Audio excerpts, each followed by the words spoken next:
Welcome to the F12 webcast. I'm your host, Devon Gillard, Chief Marketing Officer for F12.net. In our webcast, we like to bring informative conversations, discoveries about topics that we know are extremely relevant to the customers that we serve. Ones that are growing, trying to find ways of expanding their business, trying to find ways to solve business challenges in unique and cost-effective manners. And boy, this topic is so on point. I am here today with Marley from Propel Integration Partners, and we're going to explore the topic of data integrations and how it can be a successful venture. Thank you very much for joining the webcast. How are you today, sir? I'm doing fantastic. I'm super excited, and I appreciate you making the offer for me to join the cast. Like you said, I think it's a great topic for everybody to get across, and I'm happy to participate today. Well, we're happy to have you. You know, data integration isn't a topic that, immediately is appreciated, I think, by those who haven't gone down the path of trying to implement it.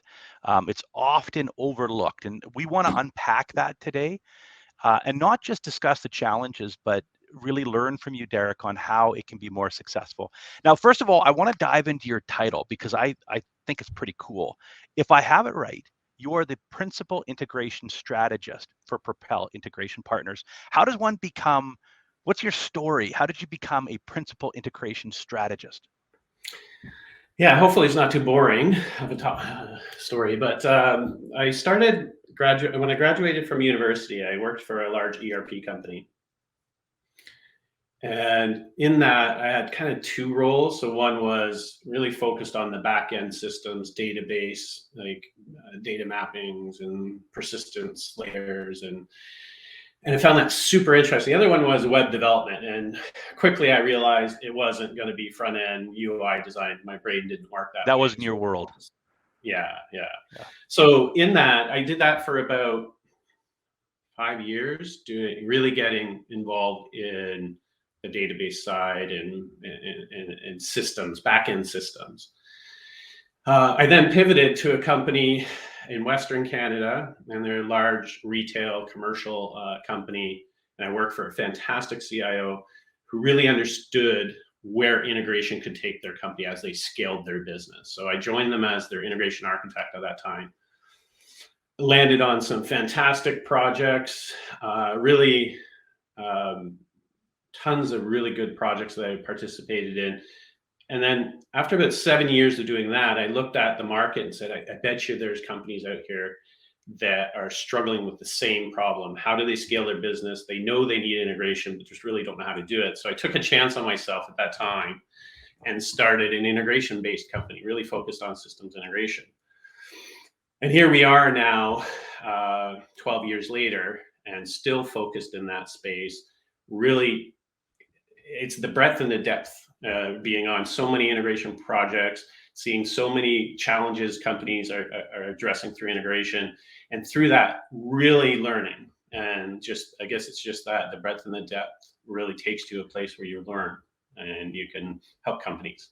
Well, I am very grateful that the breadth and the depth of that experience, that you're going to share some of it with us today. I know there's a lot to learn, but let's back up a little bit, if you don't mind, Derek, and just talk about what integration is. What do you mean when we talk about integration or data integration? So we can make sure the audience is with us and we've got a foundation for our conversation today. Yeah, great question. Maybe I'll break it down a little bit. When we look at why do we use systems, right? So why do we use ERP systems? Why do we use web platforms? It's really to solve business processes. And in today's world, with companies taking on new cloud applications and best of breed applications, really what happens is that business process ends up spanning 2 or more systems. And that causes an issue because for the data to be accurate and support a bigger process, then you need the data to be there. It needs to be there in a timely fashion. And so when we talk about integration, we're saying we need to either surface data. So we'll create things like APIs to allow companies to actually surface data in a siloed application, or we're replicating data across systems to support further business processes down in other systems. So 2 or more systems a business process can cross, right? So that's really where integration fits, to support that.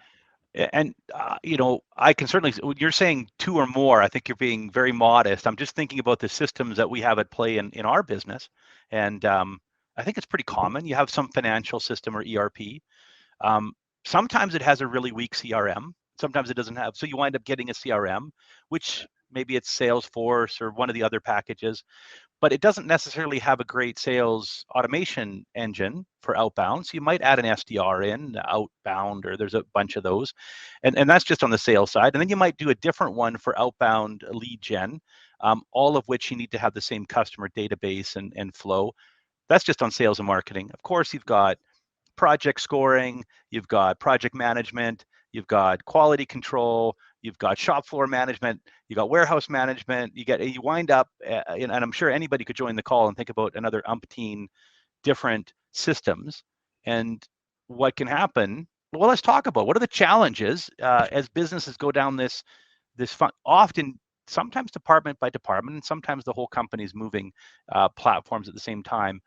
What are the major common challenges that you see organizations run into?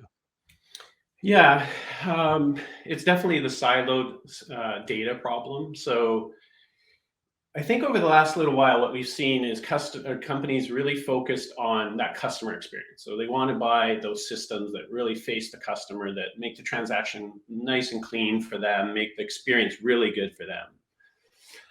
But really, from a company perspective, what that does is kind of employee experience suffers, or processes suffer. So it's kind of like making the customer experience fantastic, the employees are suffering, because what they do is they have to go into, like you said, an order management system and actually double post that data manually into, say, a warehouse management system. So that becomes like more work. So when you think about scale, the only way that companies can scale, if they really do a really fantastic job on customer experience, is to scale through people, right? So they have to essentially hire, train, and we know how difficult it is to retain and acquire new talent.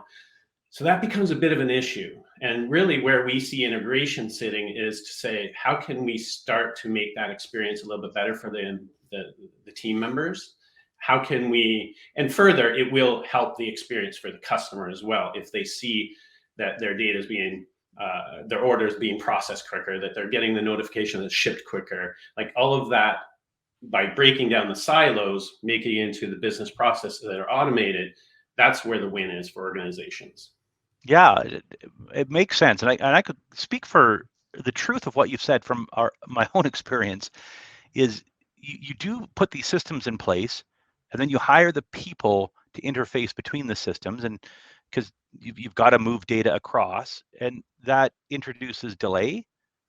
It's very expensive, and also can be inaccurate whenever you're relying on human beings to move a SKU or move a data or customer record or whatever the data set may be.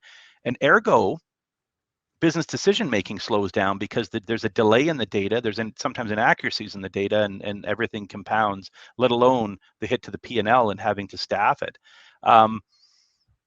So if I might ask, like, if you could share, if you're willing to, like, how bad have you seen it? Like, what are maybe some examples of where organizations have really got themselves into the quicksand as they've gone down this path? Yeah, I think what I'll kind of start that conversation off with, I think when companies get going with integration and thinking that they need integration, I think they have to do an honest assessment of where they think they are in that. Like, how can they support systems integration? Do they have the right team member? Do they have the right tools? Do they have the right processes? Do they have experience is a big one.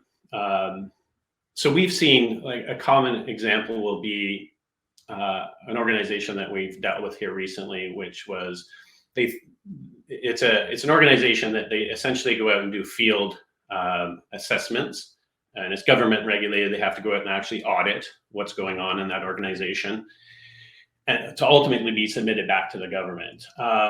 And so they did the right thing. They said, okay, well, let's make that really easy for the field services folks. Let's build them a web app. Let's make that experience, user experience, really fantastic. So they went down that. But ultimately what needed to happen was that data actually needed to be persisted in the system that ultimately the government would request the data from. And they thought, well, it's just one app. It's I'm going to collect the data. The data is going to actually be persisted into the backend system.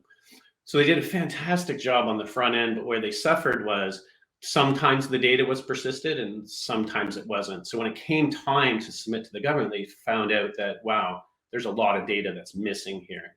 We did a great job collecting the data, but where we failed was kind of the principles around, integration. How do we persist? How do we guarantee delivery of that data? How do we audit that data, monitor that data being stored? So really where we jumped in was to say, okay, you figured it out. You figured out that there was a failure there, that you thought that the same UI developers and web app developers could do integration. Didn't work. But that's where they reached out to us and we were able to solve that problem for you. And I think that's the one where the honest assessment of where they're at is really the key part of this. Is we want them to look at themselves honestly and say, this integration is important, it's difficult, and it's so important that you get it right from a security perspective, from an implementation perspective, deployment. There's a ton there. So be honest about that. And then reach out with organizations like ours or other ones that just know what to look for. And don't think of it in the same vein as just an application development problem. I love that you ended on that with the application development problem, because I think absent a strategy, I mean, these things are sold. We've got an open API. Yeah, we can integrate with that. And then a connection's made. And you described, in this case, a report to the government. And I believe it's often when we're getting to the reporting of the dashboarding that it really exposes that an integration was made to move a thing to help a business process. But now when you want to visualize it and cross-reference different data sets, you wind up absolutely, on the rocks, because that wasn't part of what's being saved. That wasn't part of what's happening. And then the executives ask questions and app dev is pulling their hair out because everything's a different thing they didn't think about. You didn't tell me you wanted that. And boy, you can sure churn through hours trying to solve that.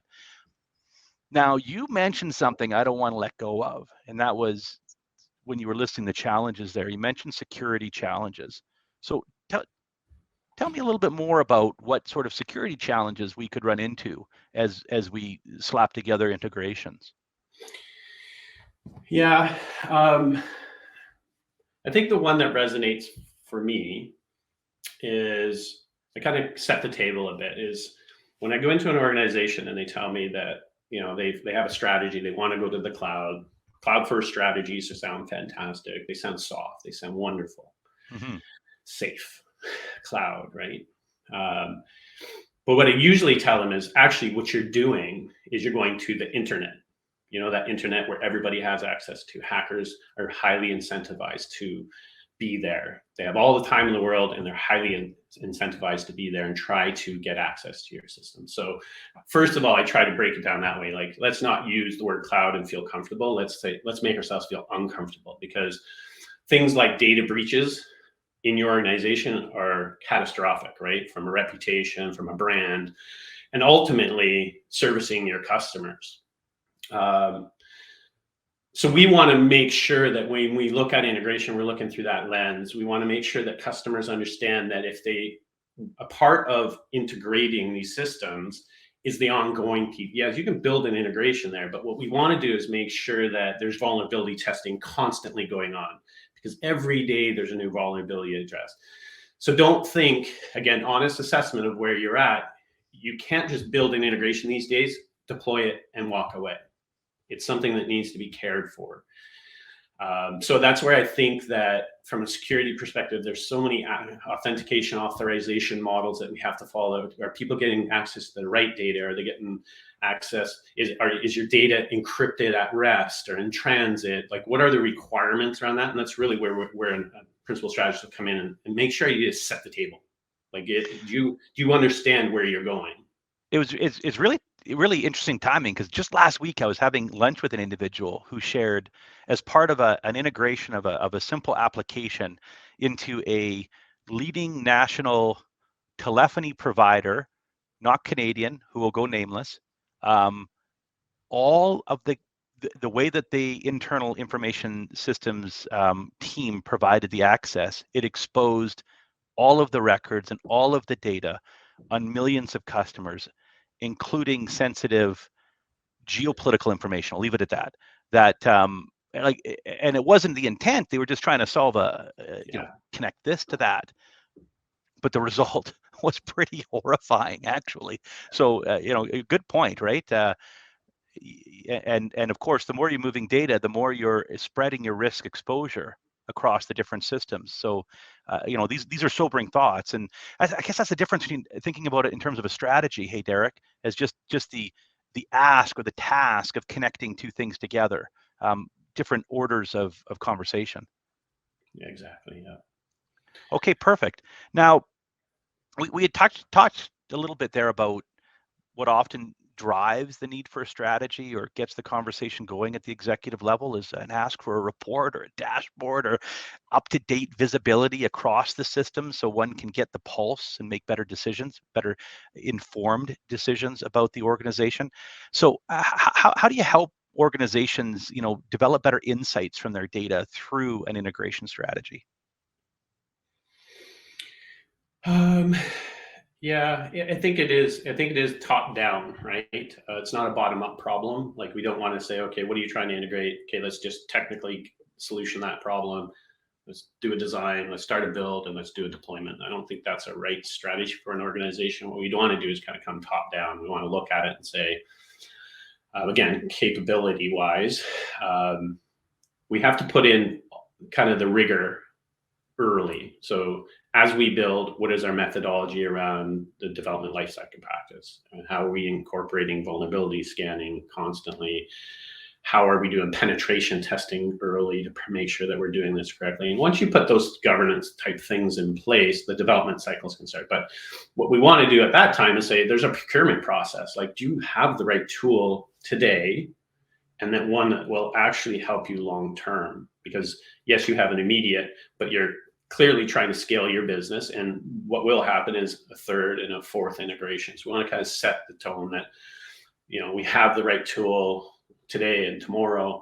So we help organizations through that, everything from the early architecture through the procurement phase, and then ultimately making sure that we're helping them get the development patterns. Integration is big on patterns. So when you build integrations, what you don't want to do is kind of wing it. You want to kind of look at the problem, go to the integration book, look at the pattern that best fits it, know the pros, know the cons, address the cons the best way you can, and make decisions kind of methodically as you go through this. When you use the word patterns there, can you help me understand what you mean by that?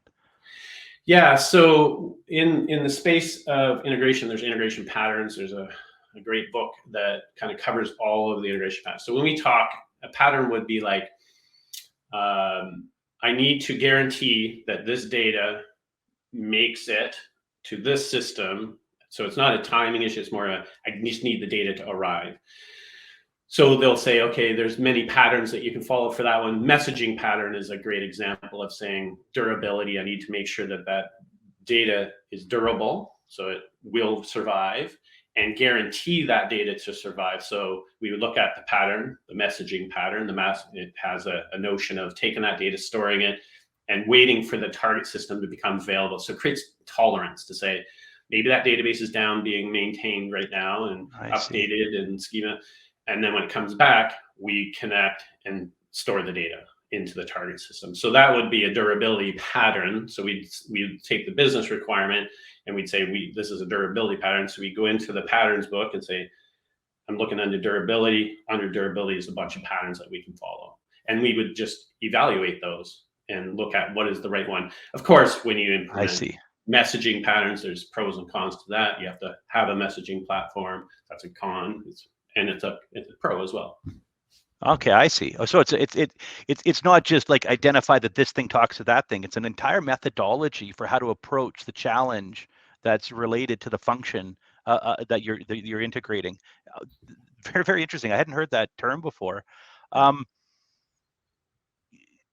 Once the strategy's there, patterns are worked through, we've got the implementation. I think one of the important things is to ensure the data is consistently synchronized. Like, which I think goes to what is the point of truth? Because the worst thing is when there's when different departments believe there's different or arrive at different systems for different points of truth that aren't actually saying the same thing. And I could give examples of that. How does Propel help organizations make sure data is synchronized, live, up to date between systems? Yeah, I mean, there's a lot to unpack there, but let's just take a quick example. We had a customer that was a higher ed customer, and so they did the right things. They said we have a student information system that holds the student data and enrollment data, and we need that to go to kind of the onboarding systems and to support them actually kind of engaging in education, right? So they bought a tool that they thought, okay, we'll just connect these two systems, let the data synchronize across. But what was happening was it was taking up to 12 hours for that data to actually start and to finish. So when we think about that from implementation, it checked the box. The data was arriving. It was doing it. But where they fell down was accuracy of that data. So was the data there when they needed it was the problem? And the answer was no, because it could end up being 12-hour cycles before the data would actually arrive. So when we think about student experience, they enroll, they're happy, they talk to mom and dad, I'm super excited, and then they call the admin office, and the admin office is like, I don't see you in here. And you can imagine at that point the anxiety that we're causing.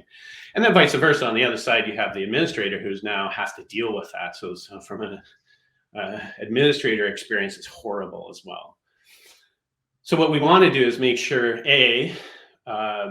that data arrives in a timely manner. So inside integrations, you can come up with caching mechanisms. You can have multi-threading techniques. And so we were able to take that single tool that took 12 hours and take it down to minutes, right? Because we have the capability, we have the skills, we have the tooling to actually synchronize that in minutes now versus taking 12 hours. So from that experience perspective, that was great for both the student and for the admin team, right? And that constantly happens in our world, similar to that government audit one where just the data was not arriving. So how do we guarantee that? Inside integration, we have watermarking techniques that allow, again, ability for systems to be up and down, guaranteeing that we hold the data and synchronize at the right time. Performant, so we can have techniques that are just, they do a really good job of synchronizing data and it being accurate. That was a really clear and excellent illustration of the challenge. I mean, from the individuals who were doing the intake or the setup of the students, the point of truth was this was a student. To the administrator, the system was saying you're not a student. That's the point. And a simple delay causes a poor experience for their customer, in this case, the student. Really great example. It hits home for us. At F12, we add and remove thousands of users for various reasons across organizations. And that requires a synchronization with third parties like Microsoft and licensing and on-prem and these sorts of things. When there's a delay caused by any of those systems, frustrate customers to no end, because like why isn't it a button and it happens? And those sorts of things writ large across organizations are really, really challenging. So what are the things, I'm kind of stepping back and thinking about, Propel integration partners, the landscape that you have to operate on. I mean, one of the things that, old school IT, we used to set up a server and then we got to decide when we updated it. Okay, we're now updating your exchange. We're now in the challenge, the benefit of the cloud, but also the challenge is it's always changing. Yeah. Right? And gosh, if I have an experience where an API broke or a change happened or this happened or there's new technology. So how do you stay ahead of these challenges with integrations and know about a related question, know about the cutting edge technologies that can help with the integration challenges? It's a pretty busy landscape out there. Yeah, well said. I think for us, what we try to make sure our customers acutely know is we're not the source system experts, and we don't want to be. So if you pick Workday or you pick Salesforce, like don't think that we obviously know how to integrate with those really well, but we don't want to be perceived as a Salesforce expert, right? From the system perspective, it's synonymous to the target. Where we want to live is in the middle, right? As you speak, there's tons of opportunity here for us to be experts, and that's what customers should lean on us and say, you guys invest here, you train in here, you're abreast of all of the new features that are coming available that really supports integration services, right? We're not going to get distracted with doing user interface development, right? We're going to be focused. So we picked Azure Integration Services as our platform of choice. I mean, Microsoft spends over $1 billion a year on security alone. So for us, we want to stand on those shoulders and we want to lean into those technologies. We don't want to be over developing our own componentry. We want to be engineering with their solutions. So we're moving with them lockstep. We don't want to be kind of diverting off. But we also for your customers, that means that they're not locked into an ecosystem that one day may disappear. With Microsoft, it's part of their core portfolio. So exactly. And what we are seeing, though, in the industry, there's bleeding edge, which I'm going to tiptoe away from AI. I'm not going to speak to that today. I think that's bleeding edge, and that wouldn't do anybody any service for me to guess how that's going to land. But leading edge, what we're seeing is kind of this version 1.0 of integration was really like, I just need to get access to that database. How am I going to do that? Scratch my head, figure it out. We're going to do low-level TCPI to pull that data across. That's 1.0. That's long gone now. 2.0 is exciting because companies really focus on their APIs. How do we surface data to organizations? We've done a great job. You can get to our data. But where it falls down was, but when I created a customer, I also needed it to show up in my finance system, or I needed that customer to show up in my web system. And what we're seeing, the trend is more event-based architecture. So they're eventing those. So as an example, what we do is we look at that pattern and we go, okay, well, let's use Salesforce as a great example. They have eventing architecture, platform events, they call them. And that really allows for near real-time integration to third-party systems. So when you create a contact or an opportunity within Salesforce, they'll event that as happening. What we do is we take the Azure componentry, we build our own bespoke pieces in there to allow us to connect to Salesforce and listen for those events, and then ultimately distribute that data across many, many systems. So by us just really focusing on integration, we can build componentry that is very purposed and repeatable and hardened from that perspective. We leverage the bigger ecosystem, which is Azure, and you get so many wonderful things that we benefit from that. So you take those two, and then we call it kind of a smart team with a smart platform, right? So that's where Propel really shines, is we got you from the people, the experience, the support, the best practices, patterns, to the best tooling, if you will. Excellent. I think we've established so far, this is more complex than it might seem at first. Yeah. And there's risks of not doing it right, both in terms of the experience you're trying to generate, but actual security risks and probably the financial costs of going down and wasting dollars on the wrong strategy, if there is a strategy. Which leads me to the question, there's organizations, I've talked to some who did an integration, it didn't go well, and they've kind of they're hesitant to try again because something was built, it's kind of half used or not used at all. And how do you help them get past those past challenges and re-engage in a strategy that can be successful for their organization? Yeah, it's probably a repeating theme, but I believe it is that honest assessment, right? You have to acknowledge, I'll use my wife and my relationship. If she was like, there's a plumbing issue in the basement, you need to go look at it. Like, I'm quick to go. I'm not going down to my hardware store and picking up a blowtorch and the tools to go fix that plumbing problem. Like, that's just not me.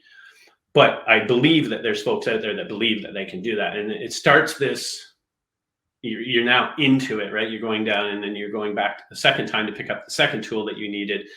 And then ultimately, really what the issue was, maybe you live in northern Canada, where the pipes freeze, and maybe the pipe was just too close, but you wouldn't have known that. You would just kept repairing that thing, and it kept breaking. So really, when I try to think of it that way, as an organization enters into an integration problem, you can find success. I'm not going to say you can't, but understand that there are people there to help you, to guide you through. Again, we're entering a world where the web is scary. We hear it every day. There's vulnerability attacks. There's issues out there. So why not get the guidance and set yourself at the top level, like I talked about earlier. Like, let's get some base understanding of what you need to be successful. Instead of going bottom up and trying to kind of force it through, let's go top down a bit. And I think ultimately the time, it's kind of like, there's return on investment. We talk about return on effort, right? And that's where we want to help companies. Like, that's the value. We want you to get your return on the effort that we're doing, right? And you can keep going down in the basement and keep working it. Or you could have just brought in a plumber and it's done, right? It's that old adage, hey, just because you can do something doesn't mean you should. And perhaps, well, there's the jokes about the mechanic's car, and the reason I'm saying that is perhaps in information technology and technology businesses writ large, we may be the worst for that, because we can go down and fix the plumbing. But as you said, maybe not appreciate that that's not the root cause. It's a Band-Aid. It's going to happen again. You got to rethink your a bunch of other things, and you can get yourself into all sorts of scary places there. All right. Well, we kind of talked a little bit about the scary side. I'd love to hear a success story, Derek, if you'd like to, before and after, where you've been able to help. And you shared one certainly with the students. Is there any other one that you'd like to share where an integration strategy properly executed has helped an organization in a material way? Yeah. I'll talk about a nonprofit space, I think is a good one. Okay, great. Yeah. So we work heavily in the nonprofit space. We do a lot of integrations that way. One that really stands out for me, which I thought was a great example of where integration really helped you. So with nonprofit, obviously donations are a big part of that. So a lot of organizations will have many third-party donation that they'll host, kind of their ask, right? The donation part. And ultimately that needs to realize into money and collection of those donations. But where it is again, as they onboard new third-party donation sites, it's kind of like you have to add people to that problem area, right? Like, we have to have more people trained on how to take a donation, go through the file line by line, enter it into your system of record for donations. And each one that you go out to market on is a different file format, different Excel look and feel.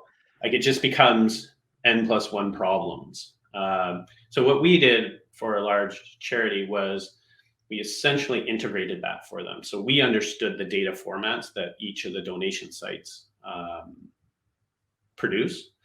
And we would take that data, audit or validate the data, and then ultimately integrate that data almost real time into their system. So essentially the data is accurate, there's no errors, and it allowed them to really get the data and the collections into the system quicker, so they could actually make decisions better.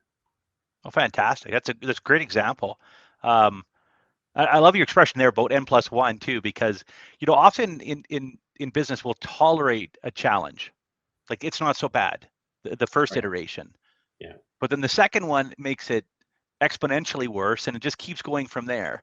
And sometimes those early compromises we make in our systems and data compound until we're pulling our hair out. So for anyone out there who's pulling their hair out, or would like to not pull their hair out and would like to, have a conversation, Derek, how does one start a conversation about their specific data integration needs, or what they're thinking about, or get a better understanding of where they're at, and maybe that sober look in the mirror as to whether they have what they need internally or with their existing partners to be successful?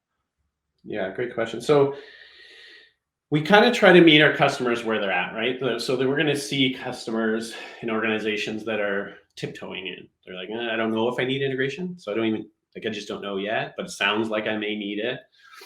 For those, hit us up on our website, Propel Integrations with an S.com. Inside there's a contact us. And really if you're ready, let's just do a virtual coffee. Let's have a conversation like this. Tell me and I'll help you. I'll help guide, and team members like myself can help just answer questions for you. Again, virtual coffee, super easy to get involved. The other thing we're offering too is more of a SWOT assessment, and that's in conjunction with F12 that we're just offering up. If you come through F12, we can be there to support that conversation with F12 to say, is there something here?